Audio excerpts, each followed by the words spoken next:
Hi there, this is Mr. Von and we are back to doing some more algebra. Our last video is really focused on how to write algebraic expressions. Alright, so my goal here is I want to help you to learn how to think algebraically. When you're reading a word problem, I want you to start thinking algebraically. If you can do that, you can really nail a lot of these word problems on these tests in short order. All right? So our objective today is we're going to learn how to write equations for word problems. Last time we learned how to write expressions. Now we're going to get into equations. All right, so by the way, in the description in this video, I have the notes that go with this lesson. So make sure you check those out. It'll be a lot less writing for you. All right, so first of all, let's start off with some terms. In fact, we only have one term for this lesson. All right, and that's equation. Okay, what's an equation? Well, I like to think of an equation as a balance. Right, so if this is a balance right here, and my head is the equal sign, right? So what basically I have in an equation is I have one expression over here, and I have one expression over here, and I have them set equal to each other, right? And as long as those are balanced, I'm okay, right? So an equation is just a mathematical statement showing two expressions are equal to each other, right? So for example, 2x plus 3 equals 10. 2x plus 3 is an algebraic expression, and by the way, 10 is an expression as well. All right, I can have one variable, I can have two variables, I can have three, I can have as many variables as I want. Usually, we're going to have one or two variables. Okay, so that's all an equation is. Two expressions set equal to each other. All right, so let's take a look at an example. Before we get to read the example, just a quick review. When we learned about expressions, we learned a two-step process. And the cool thing is that the same process holds for equations. All right, the first thing you want to do when you're reading, to think algebraically, the first thing you need to do is you need to define your variables. Okay, and I'll show you how to do that in a minute. Okay, number two, we need to understand which operators are involved here. Am I adding, subtracting, multiplying, dividing? What operators are involved in, and where are they going to be located in my equation?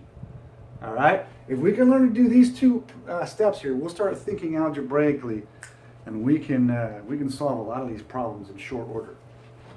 All right, so here's an example. Example number one. We're just going to do one example in this video. Okay, example one. Say the amount John spent in restaurants 1 month is $55 more than twice the amount he spent on groceries. Now, right about there, most people are like, woo, that's way over my head, right? Well, we're going to break it down. Write an equation that could be solved to find the amount of money he spent in restaurants. All right. So the very first thing I need to do is I need to define my variables. Okay, go ahead and pause this video and see if you can find two variables that are in this word problem, and go ahead and define them. All right, did you have any luck? Remember, a variable is always going to be a noun. It's really the subject of what you're talking about. Okay, what are we talking about here? Well, we're talking about John, but we're talking about restaurants. We're talking about how much he spent in restaurants. Okay? But we're also talking about what he spent on groceries. You see that? Those are my two variables right there. The amount he spent in restaurants, the amount he spent in groceries. So let's go ahead and define those variables. So I'm going to let... for restaurants, I'm going to use an R. I'm going to let R equal the money spent in restaurants. Okay? It's good to have your variable be representative of the object you're talking about. All right, and now I have spent on groceries, so I'm going to use G. So I'm going to say let G equal the amount of money spent on groceries. All right, so I'm halfway through this problem already. I've defined my variables, and by the way, most people don't do this, and that's why they never get off the ground on these word problems. Make sure you take time and define your variables. Okay, let's move on to step 2, which is understand which operators are involved. Okay, so the amount John spent in a restaurant 1 month is. What does that word is mean? Is almost always means equals. Okay, so spent in restaurants. Do I have a variable for that? R. Right? So I have R is. So look at that right there. I've already said this. The amount of money John spent in restaurants is. See how beautiful mathematics is? All right. Is what? $55 more. Okay, well, what operator is that? Is that plus, minus, multiply, or divide? You're right. It's addition.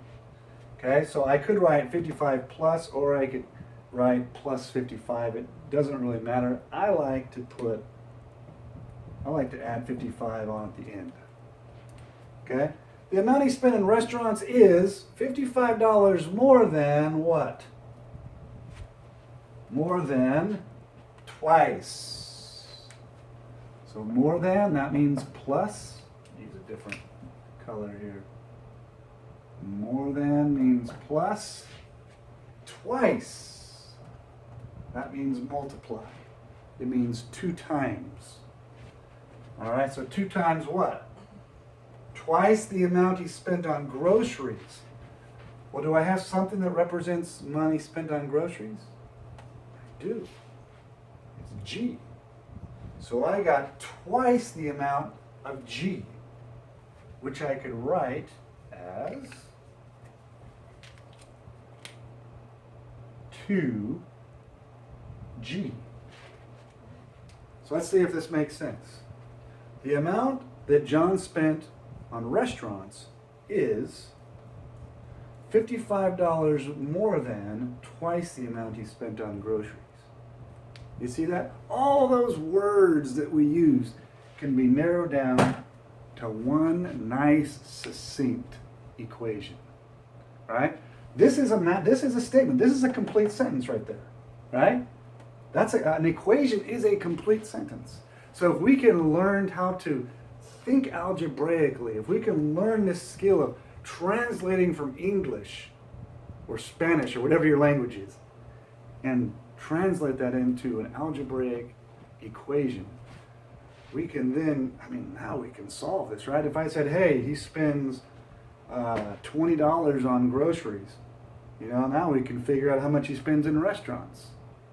Right? If I tell him, hey, he spends $80 on restaurants, well, then I could find out how much he spends on groceries, right? This problem becomes very easy once I write it into an equation. All right? So there you have it. There's my answer. I hope this was helpful for you. I'm going to be making some more videos that go over some more examples. So make sure you subscribe to my channel. That way you can get notified whenever I make new videos.